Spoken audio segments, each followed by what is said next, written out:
نماز قبول ہونے کی دو نشانیاں۔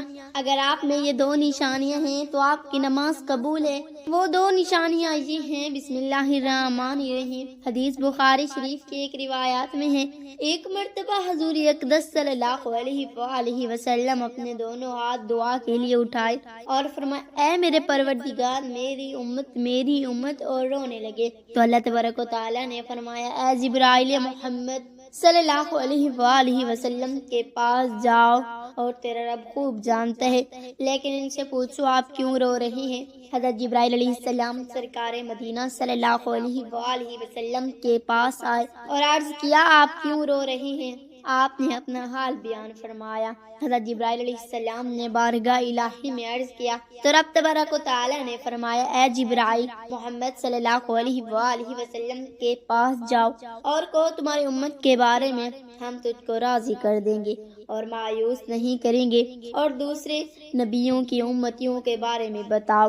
حضرت جبرائیل علیہ السلام رسول کریم صلی اللہ علیہ وآلہ وسلم کی بارگاہ میں حاضر ہوئے اور انبیاء سابقین کا تذکرہ کرنے لگے۔ یا رسول اللہ صلی اللہ علیہ وآلہ وسلم، میں نے فلاں نبی کی امت کو جہنم میں دیکھا ہے، فلاں نبی کی امت کو دوزخ میں دیکھا ہے۔ حضرت جبرائیل علیہ السلام تیزی کے ساتھ ہر نبی کا تذکرہ کرتے چلے گئے اور کوئی جھجک محسوس نہیں ہوئی، لیکن حضرت عیسیٰ علیہ السلام کی امت کا تذکرہ کرنے کے بعد یکایک حضرت جبرائیل علیہ السلام کی زبان رک جاتی ہے، اس لیے کہ حضرت جبرائیل علیہ السلام جانتے تھے کہ رحمت عالم صلی اللہ علیہ وآلہ وسلم کو اپنی امت سے بے پناہ محبت ہے۔ اگر امت رسول کو جہنم میں دیکھنے کا تذکرہ کروں تو حضور اقدس صلی اللہ علیہ وآلہ وسلم پریشان حال ہوں گے، اس لیے آپ جبرائیل علیہ السلام کی زبان پر خاموشی کا پہرا لگ جاتا ہے۔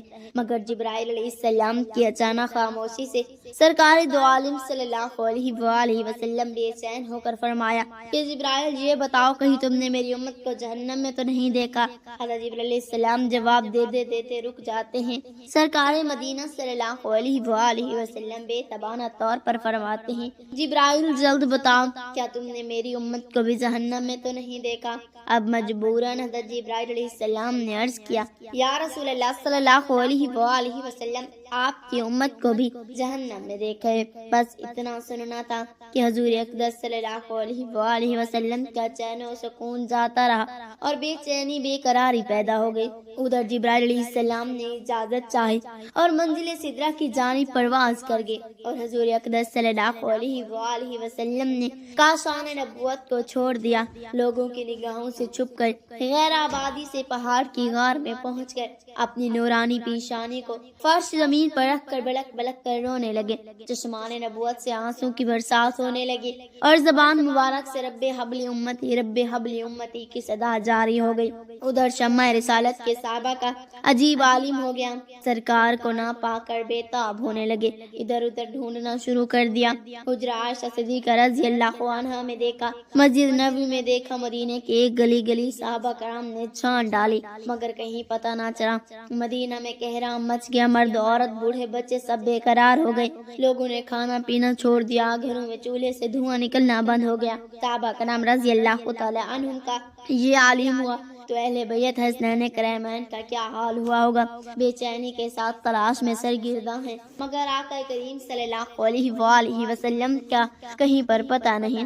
3 دن 3 راتیں گزر گئی، زلف عنبریں اور چہرہ الضحیٰ کی زیارت نہ ہو سکی، اور نہ کہیں پتہ چلا۔ آبادی کو چھوڑ کر غیر آبادی میں تلاش شروع ہو گئی کہ ایک چرواہے سے ملاقات ہوئی۔ اس سے پوچھا گیا کہ کہیں تم نے ہمارے آقا کو تو نہیں دیکھا؟ اس چرواہے نے کہا، نہیں، میں نے تو اس ویرانے میں کسی شخص کو نہیں دیکھا، مگر ایک بات ضرور ہے جس سے میں خود بے حد پریشان ہوں۔ دیکھو، اس پہاڑ کی کوہ سے آج 3 دن ہو گئے، برابر کسی کے رونے کی آوازیں آ رہی ہیں۔ کوئی رونے والا ایسا پھوٹ پھوٹ کر رو رہا ہے جس کی درد بھری آواز سن کر میری بکریوں نے چڑھنا اور چگنا چھوڑ دیے ہیں۔ بس اتنا سننا تھا کہ صحابہ کرام رضی اللہ تعالی عنہم نے فرمایا کہ آج 3 دن ہوئے ہمارے آقا کریم صلی اللہ علیہ وآلہ وسلم نے مدینے کو ناپسند کر دیا ہے۔ ہم چرواہے کی نشاندہی پر صحابہ کرام رضی اللہ تعالی عنہم دوڑ پڑے، دیکھا تو ایک پہاڑ کی کوہ میں پیشانی انور فرش خاک پر رکھے ہوئے سجدے میں رب حبل امتی، رب حبل امتی کی صدائیں بلند کر رہے ہیں۔ صحابہ کرام رضی اللہ تعالی عنہم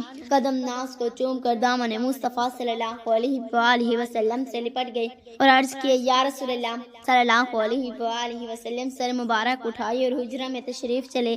شہر مدینہ ویران ہو گئے، شمع رسالت کے پروانے رو رو کے بے حال ہو گئے۔ مدینہ میں واویلا مچا ہوا ہے، لوگوں نے کھانا پینا چھوڑ دیے ہے اور اہل بیت بہت پریشان ہیں، مگر رحمت عالم صلی اللہ علیہ وآلہ وسلم دنیا مافیا سے بے نیاز ہو کر امت آسی کے غم میں زہر و قطار رو رہے ہیں اور دعا مغفرت میں مصروف ہیں۔ جب صحابہ کرام رضی اللہ تعالی عنہم تمام تر کوششیں کر کے ناکام ہو گئی تو صحابہ کرام رضی اللہ تعالی عنہم سیدہ طاہرہ خاتون جنت فاطمہ کی بارگاہ میں حاضر ہوئے اور عرض کیا، اے خاتون جنت، ہم نے سرکار کا پتہ لگا لیے، فلاں پہاڑ کے کوہ میں امت آسی کے غم میں رو رہے ہیں، لیکن تمام تر کوششوں کے باوجود سرکار کائنات صلی اللہ علیہ وآلہ وسلم سجدے سے سر انور نہیں اٹھا رہے ہیں۔ ادارہ تشریف لے چلے، ممکن ہے کہ سرکاری دو عالم صلی اللہ علیہ وآلہ وسلم سر مبارک اٹھا لیں اور ہماری بے قرار دنیا کو سکون و اطمینان حاصل ہو جائے۔ سیدہ فاطمہ الزہرا رضی اللہ تعالی عنہ نے جسم اطہر کو چادر سے چھپایا اور آقا کائنات صلی اللہ علیہ وآلہ وسلم کی بارگاہ میں پہنچ کر التجا کرنے لگی کہ ابا جان، اب سجدے سے سر انور اٹھائیے اور مدینہ تشریف لے چلے۔ آپ کی جدائی سے مدینہ والوں کا برا حال ہو گئے، ہر طرف آہ فغاں برپا ہے، آپ کے نہ ہونے سے ہر دل بے قرار ہے اور ہر آنکھ اشکبار ہے۔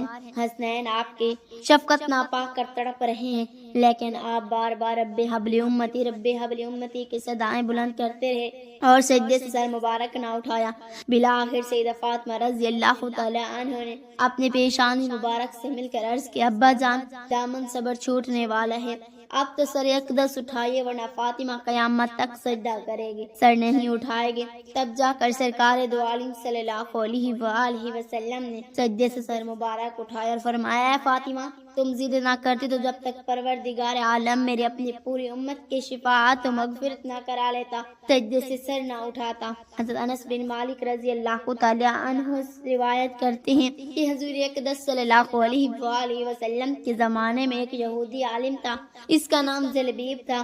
اس کا ایک لڑکا حسن جمال میں یکتا تھا، جو کمال سیرت سے مزین اور بڑا خلیق تھا۔ اتفاق اس نے اپنے والد کے خزانے میں ایک ڈبیا دیکھی جو سرخ موتیوں سے بنی ہوئی تھی اور اس پر مچک کی ایک مہر لگی ہوئی تھی تاکہ کوئی شخص اسے کھول نہ سکے اور اندر دیکھ نہ سکے۔ لڑکے نے اس ڈبیا کو دیکھا تو بڑا غضبناک اور خشگمی ہو کر باہر نکلا۔ باپ نے وجہ پوچھی تو کہنے لگا، ایک عرصہ ہو گیا ہے آپ نے کوئی چیز مجھ سے پوشیدہ نہیں رکھی، مگر یہ ڈبیا ہمیشہ بند رکھی ہے، حالانکہ میرے ساتھ آپ کی شفقت و محبت بہت زیادہ ہے۔ باپ نے بیٹا، اس میں جواہرات ہیں نہ خزانہ، اس میں چند اوراق ہیں، جب تم عالماء کی مجالس میں بیٹھ کر فاضل ہو جاؤ گے، ہر بات سمجھنے لگو گے تو اس کا مطالعہ بھی کر لینا۔ چونکا بھی نہ پختہ ذہن ہو، اس لیے ڈبیا کا راز دیدہ دانستہ پوشیدہ رکھا گیا ہے۔ ایک دن جلبیب بارہ نوشی میں مشغول تھا، جہاں یہ موقع غنیمت جانتے ہوئے والد کے خزانے میں گیا اور ڈبیا کے کھولنے میں مشغول ہو گیا، جس کے لیے رازداری سے کام لیا جا رہا تھا۔ مہر توڑ دی گئی، ڈبیا کا ڈھکن کھولا ہی تاکہ نور کی ایک شعاع نمودار ہوئی جس کے سامنے چراغ کی روشنی مانند پڑ گئی۔ ڈبیا کے اندر 200 فید ورق دکھائی دیے جن پر لا الہ الا اللہ محمد رسول اللہ لکھا تھا۔ اس کلمہ طیبہ کے بعد حضور نبی کریم صلی اللہ علیہ وآلہ وسلم کے اوصاف حمیدہ لکھے ہوئے تھے اور آپ کی آبرو پیوستہ ہوں گے، داڑھی گھنی ہوگی، جس بھی اس کا زمانہ میں سر ہو اس کی بات سنے، اس کا کلام قرآن ہوگا، اس کا دین اسلام ہوگا، انسانوں کو خدا کی عبادت کی دعوت دے گا، پانی سے نہیں ڈرے گا، بہاب کی لگامیں اس کا اگر پڑیں تو حضور اقدس صلی اللہ علیہ وآلہ وسلم کی محبت اس دل میں گھر کر گئی۔ کہنے لگا، کاش میں معلوم کر سکتا آپ خاکی ہیں یا نوری، آسمانوں پر ہیں یا زمین پر، دریاؤں میں رہتے ہیں یا جنگوں میں۔ اس نے اپنی محرومی اور سوگواری کا اس انداز سے اظہار کیا کہ بے ہوش ہو گیا۔ چند لمحوں بعد اس کی والدہ بھی اس کمرے میں آئی، بیٹے کو بے ہوش پا کر حیران رہ گئی۔ اس کے باپ کو بلایا، بیٹے کو اس حالت میں دیکھا، اس کے چہرے سے چہرہ ملنے لگا، ماتھے کو چوم لگا، رو رو کر اپنے بیٹے کی بے ہوشی پر حسرت و غم کا اظہار کرنے لگا۔ جب جوان لڑکا ہوش میں آیا، والدین کو اپنے سرانے غم زدہ اور پریشان پایا، مگر غصے میں آ کر کہنے لگا، اے والد محترم، تم میری آنکھوں کی روشنی نہیں دیکھتی اور بڑھاپے کے باوجود اس رحمت الہی سے محفوظ نہیں ہوئے۔ آپ مجھے کفر کی تعلیم دے رہے ہیں اور شریعت مصطفیٰ اور اس کی اتباع سے محروم رکھنے کی کوشش کر رہے ہیں۔ باپ یہ باتیں سنتے غصے میں پاگل ہو گیا، لڑکے کے بالوں کو پکڑا اور زمین پر پٹک دیا اور زور زور سے مارنے لگا۔ جب اس کا ظلم حد سے بڑھ گیا تو حیا بن اخطاب بن اشرف، ابو لبانہ وغیرہ اس کی سفارش کے لیے آئے۔ انہوں نے دیکھا باپ بیٹے کو ایذا دینے میں پاگل ہو گئے ہیں۔ انہوں نے اسے زبردستی منع کیا، مگر وہ کسی حال میں بچے کو سزا دینے سے نہ رک رہا تھا۔ لوگوں نے اس سے پوچھا آخر تمہارے بچے کا قصور کیا ہے؟ تو وہ کہنے لگا اس کا قصور تو سزائے قتل کے لائق ہے، جب تک میں اسے قتل نہ کر دوں گا ہاتھ نہ روکوں گا۔ پھر اس نے بتایا یہ دین محمد صلی اللہ علیہ وآلہ وسلم پر ایمان لے آئے ہیں، اپنے آباء و اجداد کا مذہب ترک کر دیا ہے۔ ان لوگوں نے بھی اس بچے کو نصیحت کرنا شروع کیا اور کہا بیٹا تمام لوگ تم ہم سے دین کی تعلیم حاصل کرتے ہیں، لوگ ہماری اتباع کرتے ہیں، لیکن تم محمد صلی اللہ علیہ وآلہ وسلم کی اتباع میں لگے ہو، اسے چھوڑ دو اور اپنے ساتھ کا دین پر قائم رہو۔ لڑکا کہنے لگا میں نے سوچ و بچار کرنے کے بعد ان وہمی اور فرسود دینوں کو ترک کر دیا ہے اور محمد صلی اللہ علیہ وآلہ وسلم کے صراط مستقیم کو اختیار کر لیا ہے، ان پر ایمان لے آیا ہوں۔ ان لوگوں نے اس نوجوان کو بڑی الٹی سیدھی نصیحتیں کی گئی، مگر وہ اپنے نیک ارادے پر ڈٹا رہا۔ ان یہودی مشائخ نے کہا چونکا یہ لڑکا ناز و نمت کا پلا ہوا ہے، زندگی کے مصائب اور تکالیف کا احساس نہیں رکھتا اور یہی وجہ ہے کہ یہ نصیحت کی طرف توجہ نہیں دیتا، اسے اپنے حال پر چھوڑ دینا چاہیے اور اب ضروری ہے کہ اسے آسان زندگی سے ہٹا کر محنت و مشقت کی زندگی کا خوگر بنایا جائے تاکہ ان سختیوں سے تنگ آ کر دین محمد سے توبہ کر لے اور پھر اس راحت و آرام کی زندگی کو حاصل کرنے کے لیے دین سابق پر واپس آ جائے۔ جلبیب نے کہا تمہارے نزدیک اس تکلیف اور ریاضت کا کون سا طریقہ اختیار کرنا چاہیے؟ کہنے لگے یہ نرم و نازک کپڑے اتار کر ٹاٹ پہنا دو، ایک تہخانہ میں محبوس کر دو، دروازے کو بند کر دو، 3 دن کے بعد ایک جو کی روٹی اور پانی کا کوزہ دیا جائے تاکہ ناز و نعمت زیادہ ہے تو فریاد کرے کہ مجھے اس مصیبت سے نجات دلائی جائے۔ جلبیب نے ان لوگوں کے نصیحت پر عمل کرتے ہوئے اس مظلوم کو ایک کمرے میں بند کر دیا۔ چونکہ اسے سوکھی روٹی اور پانی کی عادت نہ تھی، سخت پریشان ہوا، ان کی وجہ سے روتا رہتا۔ ایک دن باپ نے دیکھا تو کہا کیا تم اپنے دین پر قائم ہو یا نہیں اور دین محمدی سے باز آتے ہو یا نہیں؟ بیٹے نے کہا اے میرے باپ میرا رونا طعام کی بے لطفی اور پانی کی کمی کی وجہ سے نہیں بلکہ مجھے تو دیدار محمد صلی اللہ علیہ وآلہ وسلم کا اشتیاق ہے۔ باپ نے پھر کہا جب تک دین محمدی سے توبہ نہ کرو گے تمہیں ایسے عذاب سے نجات نہیں ملے گی۔ لڑکے نے کہا خدا کی قسم محمد صلی اللہ علیہ وسلم کی محبت جس طرح میرے دل میں جا گزرے اس سے توبہ نہیں کی جا سکتی۔ اگر تمہارے اگلے پچھلے تمام اناس و جن تم میں سے سب سے زیادہ گناہگار شخص کی طرح فاجر ہو جائیں تو بھی میرے مالک میں کوئی کمی نہ ہوگی۔